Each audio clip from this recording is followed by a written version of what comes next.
Let's get it out of the way now. My shirt is beyond wrinkled. Fuck it, we ball. So the Sonic the Hedgehog series has a character inconsistency problem. Many characters start out strong and capable in their debut games, only to severely be nerfed in later installments, whether it's for plot, comic relief, or anything in between. This leaves a lot of the Sonic community, myself included, frustrated with how these characters are handled. Because at the end of the day, we love these characters, and we always want to see them shine, and not stuck under Sonic's overwhelming shadow. I made a video recently about the problem with Sonic's female characters, but to be more broad, I think this issue extends far beyond just the girls. So because of my frustration with these characters, I want to make this new video series going over and highlighting some of my favorite Sonic side characters. And not only will I be talking about how they were portrayed in their debut games and how they evolved over time, I'm also going to try to present ideas of how we can move forward while still respecting what's come before, even if it hasn't always been that great. So to kick off the new series, I want to start with the character that is arguably the worst case of inconsistency, and that is none other than Miles Tails per Hour. So without any further ado, this is the evolution, the downfall, and the future of Tails the Fox. So how exactly is Tails an inconsistent character? If you're watching this video, chances are you already know, but let's go over it briefly. In his debut game, which was Sonic the Hedgehog 2, Tails is a competent sidekick. He can fly you to higher platforms, collect rings, even damage enemies and bosses. And when Sonic destroys the Death Egg and plummets helplessly towards the ground, Tails is the one who swoops in and saves him. This is just one example of early competency that we saw from Tails. And I want to stress this as much as possible. This is how Tails started out. There's also one more game that we have to talk about when it comes to Tails' characterization, and that is none other than Sonic Adventure. So between Sonic the Hedgehog 2 and Sonic Adventure, Tails has always been by Sonic's side, reflecting his strength and determination. But Sonic Adventure gives Tails a personal arc, where he learns to be just as capable without needing Sonic to take charge. The fate of Station Square depends on me. Sonic! I've changed a lot since I've started hanging with Sonic. But I can't depend on him forever.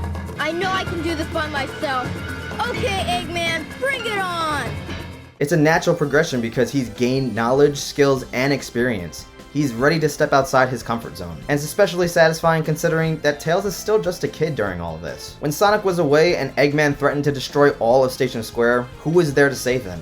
Tails. He was able to step up and take charge in the fight against Eggman and prevent a devastating catastrophe. This not only led him to be a hero in everyone's eyes, but he also gained a Chaos Emerald and the key to the city. Now I'm sure that SEGA would totally respect that arc and he would never be nerfed from his heroism, right? Well, he was, and I guess if he didn't, then I wouldn't have a video to make. Thank you, SEGA. So now that was Tails in his biplane, he found me. If you don't hear from me, you know what happened. Yo, Tails, we're cool, bro. Look, I got your socks on. I got the Tails socks on. We're cool, right? We're cool? We're cool? No, nigga. So let's get into the actual inconsistency of Tails the Fox and see how his downfall started. So after Sonic Adventure, Tails is still very competent, particularly in Sonic Adventure 2. In Shadow the Hedgehog, Sonic Heroes, Sonic 06, and Sonic Unleashed, he takes a backseat, but still maintains the intelligence and courage that we know him for. And that is perfectly fine. He doesn't always need to be in the spotlight, just as long as he's not written to be an idiot or incompetent. Have you guys ever heard of the game Sonic Colors? Didn't you see? I absorbed those aliens and got powered up with like some kind of wild energy. And after a few seconds, they'd pop out of me. I find that hard to believe.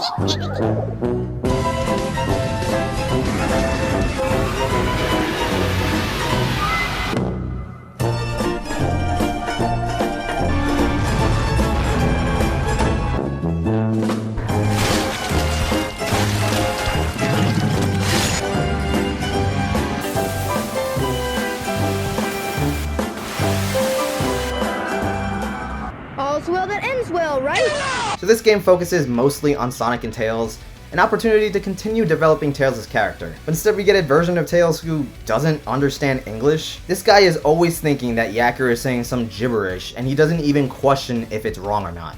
And he's from a faraway soda, and where flowers water them with dances. Like, it's kinda cute the first time, but it keeps going. An evil dolphin? No, a porpoise. Oh, an evil purpose. And going. At first I thought that Yacker was talking about how Baldy Nosehair was using burps to do it. And going. It made no sense. Then I made a tiny adjustment and realized he was saying generators. Oh, brother, this guy stinks! This game came out around the time that the voice cast was changed, and my theory is that SEGA decided to change the characters to match the new voices too. And honestly, in my opinion, Sonic Colors was the turning point, where Sonic and Tails both felt like hollow shells in themselves. And then, the infamous Sonic Forces. Yo, y'all remember when Tails saved Sonic all by himself in Sonic 2? Or when he stood up to Eggman by himself believing Sonic was dead in Sonic Adventure 2? Or what about when Tails single-handedly defeated Chaos 4? Chaos powered by 4 Chaos Emeralds. Well, you know what? Now that Sonic is believed to be dead, Tails has just lost it, and he can't even stand up to Chaos Zero. Huh? Whoa, Chaos! Sonic, help me! Oh, hell no, man. What the fuck, man? We all know this disaster of character assassination, so I'm not gonna dwell on it too long before I make myself mad again. But in all of these games, there was one spark of hope that we got with Sonic Frontiers. This game was written by Ian Flynn, and he at least tries to acknowledge this inconsistency in Tails' character, and he implies that Tails might return to his former self. And to be honest, in the IDW comics that were also written by Ian Flynn, at least the first 2 issues, Tails is actually a pretty well-written character, so there's some hope. So now that we've covered how Tails was a competent character in his debut, and how he fell from grace, let's finally get into the meat and potatoes of this video, where I go over the future and present some ideas that not only get us to where we were with Tails, but also exceed that. So as mentioned, Sonic Frontiers acknowledges Tails' rocky past, and sets up the idea that he'll go on his own adventure. If SEGA were to feature that arc in a game or a side story, I really hope they don't just flip a switch and he's back to his former self. Instead, a story that addresses his past would be a great way to bring him back. So what exactly do I mean by addressing his past? In Sonic Forces, Tails quote-unquote loses it after Sonic is presumed dead. This contradicts what we've seen before in Sonic Adventure 2.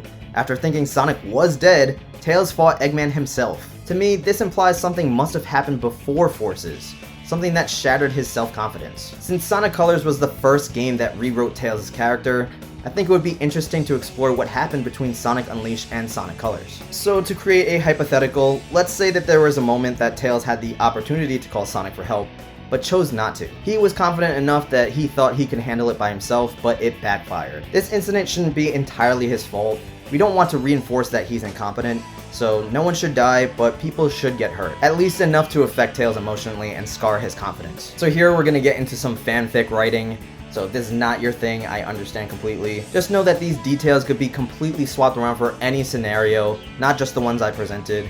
I just wanted to give some details so you could paint a picture in your head of what I had in mind. So this is what I've come up with. In this story, Tails is traveling via train when Witchcart, a villain from Tails Sky Patrol, returns to sabotage the tracks as revenge. She rigs the train to crash, planning to take out Tails and innocent passengers. Of course, Tails springs right into action. The threat is obviously urgent, and instead of calling Sonic, he decides to handle it himself. By using his tech skills, he successfully disables the train and makes it come to a stop. But unbeknownst to him, Witchcart also sabotaged a second train to collide with the first. So thinking on a whim, Tails tries to reverse the train and use it to slow the other train down. So he starts to put the train that he's on in reverse, and you can see that there simply was not enough time to react to the situation and fully cushion the impact. He does succeed in stopping a full-blown catastrophe, but the collision is still rough and many passengers are injured. After the chaos, Witchcart disappears and Tails calls for help, but it's too late to undo the harm. The guilt eats at him because he had the chance to ask for help but didn't. Witchcart escapes, and from then on, Tails doubts his ability to protect others. Throughout the next game, we'd see flashbacks and nightmares haunting Tails. Much how like in The Legend of Korra, Korra was very confident in her ability to take down Amon herself. But once he ambushes her and almost takes her bending away,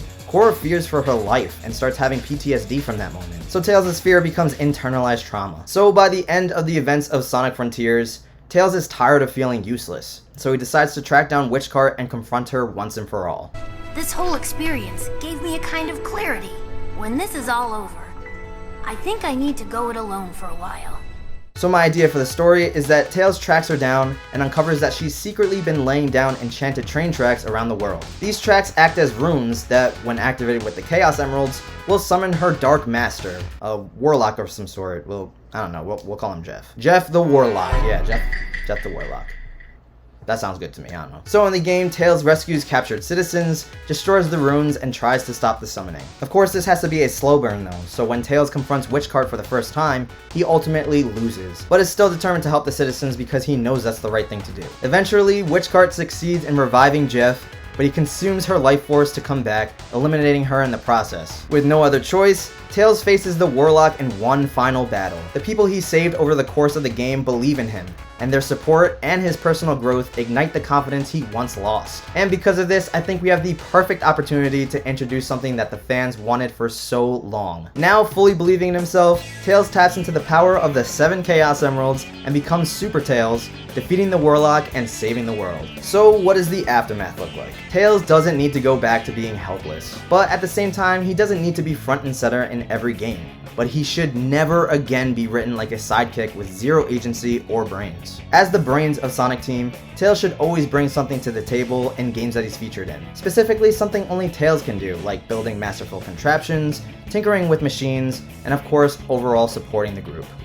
You know, like he's always done. Of course, this is not something that I expect them to do, and I'm not holding my breath at all. But if they do go through with the work that it takes to bring back and revive this character, we will finally get the respect that Tails deserves. So that is all for the video today. Thank you guys so much for watching.